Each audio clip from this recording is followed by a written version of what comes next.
Step into the world of power, loyalty, and luck. I'm gonna make him an offer he can't refuse. With family, cannolis, and spins mean everything. Now, you wanna get mixed up in the family business. Introducing The Godfather at ChumbaCasino.com. Test your luck in the shadowy world of The Godfather slot. Someday, I will call upon you to do a service for me. Play The Godfather now at ChumbaCasino.com. Welcome to the family. No purchase necessary. VGW Group. Void where prohibited by law. 18+. Terms and conditions apply. At Kroger, an annual Boost membership just got even better. Now you can choose from Disney Plus with ads, Hulu with ads, or ESPN Plus on us when you sign up. Plus, enjoy unlimited free delivery, double fuel points, exclusive offers, and free items. Sign up for a Boost membership today. It's an easier way to save, including new streaming options to relax with while we deliver your groceries. Kroger, fresh for everyone. Restrictions apply. See site for details. And now Bob Elliott and Ray Goulding Elliott. I'm sorry. Presents the CBS Radio Network.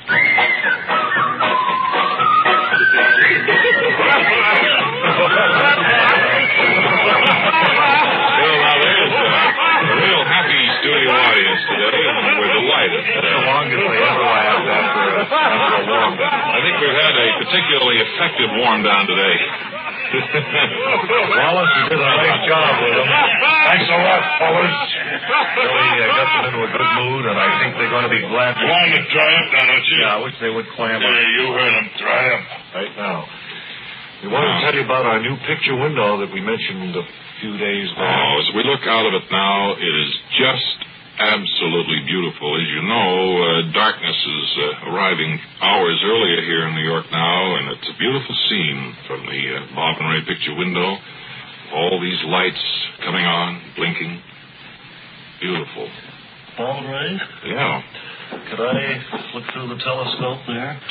That's right. This is, this telescope we just installed this morning. No, I just want to take a look around Manhattan in early autumn like this. Well, do you have a dime? I think so. I have to put a dime in? You've got to put a dime, and you can look for about a minute and a half. Then it turns off. Now, look, down below there are certain things you can set it, say, number 1. You see that? Yes. Number 1 will show you the Brooklyn Battery tunnel, the entrance to it. And then number 2, you got, let's see. Well, wait a minute now. We haven't finished it all. I know number 11 is Yankee Stadium. Well, you mean I don't actually see these things through the telescope? Yeah, you do. You see them, but you line the telescope up on the numbers. I see. I thought you had pictures of number 10, you can see the Queen Mary, if it's in town. If she's in her berth there. Right. Yes. Well, I'll find a dime, I guess, someplace. Like to try it out, kind of be the first to try it.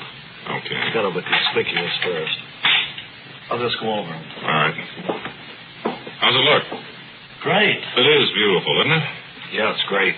What's our first feature today? Do we have a special thing? We certainly have, and the theme with it, too.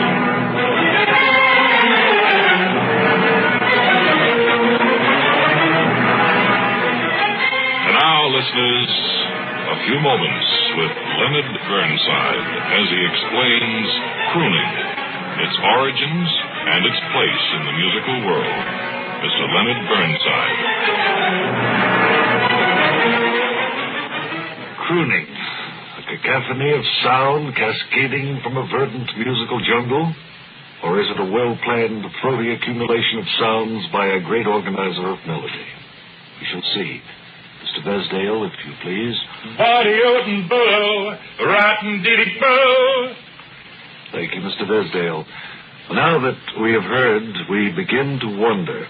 One almost thinks of crooning as a fragmentary bit of Americana, revealing, yet quasi-damaging in its consistency. And while the music is being paraphrased, listen to this strain. Yada booty do roady bada deetin da bo. And so we begin to see what Gerald Deckhart was getting at. There's nothing frightening about it. Indeed, it's a fructifying experience. You see, Deckhart was not so much interested in musical content as he was in the elasticity of the notes. The music would be sung heartily or with a moue of distaste. Mr. Vesdale.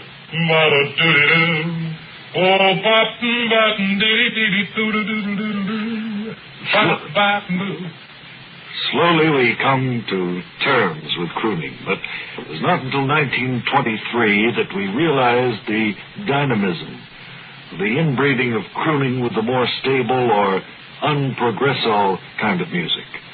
So the cross-fertilization had begun.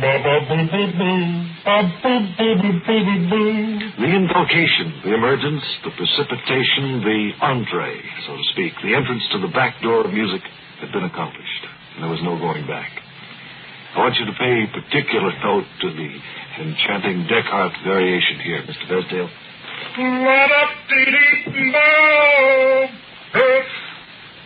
How can two themes run concurrently?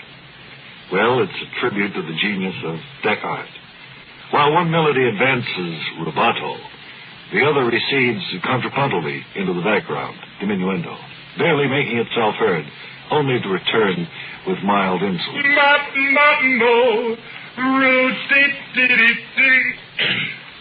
If that sounded oppressive, it was exactly what Descartes set out to achieve, the bittersweet.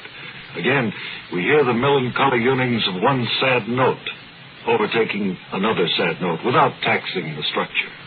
The Weltschmerz of these Descartes outpourings never ceases to amaze me. Mr. Vesdale, if you please finish this particular piece we're dealing with now.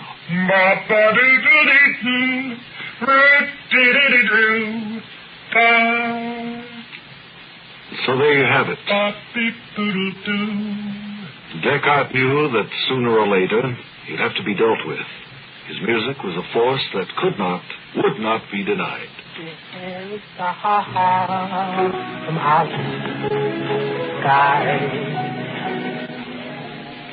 His was a world of melody, and melody meant all the world to him.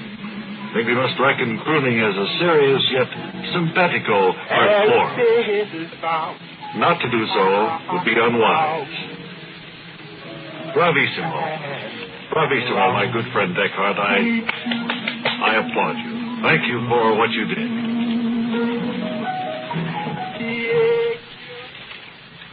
Thank you very much. Wasn't that pleasant? There's a loser. Hey, another loser. A loser. And I think, though, we have a winner coming up right here. Well, of course, kids are going back to school nowadays, or most of them are back, I guess, by now. And one of the big problems in education today is finding enough youngsters who are interested in technical fields, in science in general, and who will go after some of these more difficult courses. We study the problem a bit, and we've invited to our studio Mr. Harmon, who is principal of a brand new technical high school. I believe it is the Equitable P. Harmon Science and Tech High School. That's right, Mr. Elliott. Being a man of scientific bent myself, I was made acutely aware of the problem, so Do I refer to you as doctor, professor, or just Mr. Harmon, or... Well, what is correct? Mr. Harmon would be all right. You're not... I don't want to appear too stuffy. No, I know you have an impressive career as inventor. Well, as I was mentioning, I invented the plastic collar stay. Yes. To keep your collar neat. That's probably your chief claim to fame. I don't think one of us men gets dressed in the morning... What you don't have a difficult time finding them, eh? Well, after you find them, after you look at them, without remembering the man who invented the plastic collar stay, Equitable P. Harmon. Nice to have you. Now, all summer I have been campaigning for funds to establish my high school, and I finally have the building now. It's located just a block west from MIT. Oh, fine. It's called Equitable P. Harmon Science Technical High School, and the freshmen report this coming Monday. Wonderful. Getting a little bit late start, but I suppose you'll carry the class. Well, it's going to be a concentrated, speed-up class. Now, they'll report Monday, Mr. Elliott, and they'll have basic science fundamentals. Uh-huh. Tuesday, The Einstein theory of relativity. Fine. Wednesday, nuclear physics. Thursday, astrophysics. And Friday, several students will be shot into space and returned by evening. More or less demonstration, experiment. Saturday will be football practice. Sounds like rather a full schedule you have, and a very complete one, incidentally, too. And for any of the kids listening, of course, they can write to us. What do you think the biggest problem will be this term with your class? I think the biggest problem this year will be against Lowell High School on Thanksgiving Day. You look for them to win that game. I do, yes. Well, good luck with the Equitable P. Harmon Science Tech High School. I hope. Thank you very much, and I want to thank you and your employers, the Columbia Network Broadcasting, for making this radio time available to me. Thank you, Mr. Harmon. Wally, what do you see over there at the top? Well, I got Is it Queen Mary Ann? No, I don't think it is. I couldn't pick it out. You got kind of a cloudy lens on this telescope. Well, I'll be honest with you. We got it used, and we haven't had a chance to check it all out. I don't know whether there's any faults in that lens or not, but we'll have someone come I don't and think look it's worth a dime to look through it right now until you get it. Well, it's a little foggy maybe tonight. You like jelly donuts? Once in a while, occasionally, yes. Now then, let's see. Anything else we want to cover today? No, we don't go out. We don't call in Smelly Dave today, do we? No, not today. I think that may be don't tomorrow. want to mention my new inn at all. Well, we could mention it, but it's getting to be more like a commercial. You're talking about this every day. Mm-hmm. The Mary Lagoon Inn. Mm-hmm. You have opened, I presume.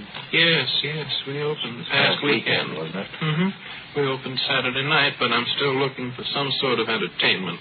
I don't know what kind, what all. Mary, if you want the Smoky Valley boys to come up there, we got the vamps all down now. We're working on the tunes. No, I explained to you, I don't want vamps. You have to have a song, and that's all. No vamps at all. But I want you, Bob and Ray, anytime you come on up, to be sure and drop in and have a lovely meal. We'd like to. As a matter of fact, I was in Maine over the weekend and a couple of days, and everybody left. It seemed right after Labor Day they left. I was wondering if anybody showed up when you opened the place. No, just one or two of the local people came by, just more or less looking. Rubber-nosing. That's all. Rubbernecking. Gave me what they called a double O. Yes, and that's about all. What is that? Well, just kept looking at me and checking the food and all. Oh, there goes your theme. Yeah, well, don't go away, Mary, because we want you to give us a preview of tomorrow's featured recipe in just 10 seconds.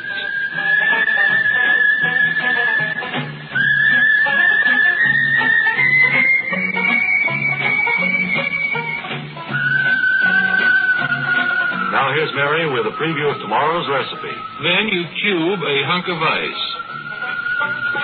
That's it. And until tomorrow, this is Ray Goulding reminding you to write if you get word. Bob Elliott reminding you to hang by your phone.